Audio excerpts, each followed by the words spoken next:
আমরা সেই জেনারেশন থেকে বিলং করছি যে জেনারেশনে ছোটবেলায় কোনো স্মার্টফোন ছিল না।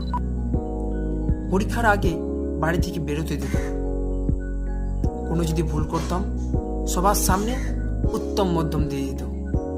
আবার দিন শেষে মা বাবা যত্ন সহকারে বোঝাতেন, আদর করতেন।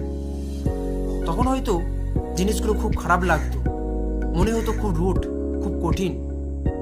কিন্তু এখনকার পরিস্থিতি দেখে বুঝতে পারি সত্যি আমাদের মা বাবা এমনটা ভাগ্যের শিক্ষা দিয়েছিল।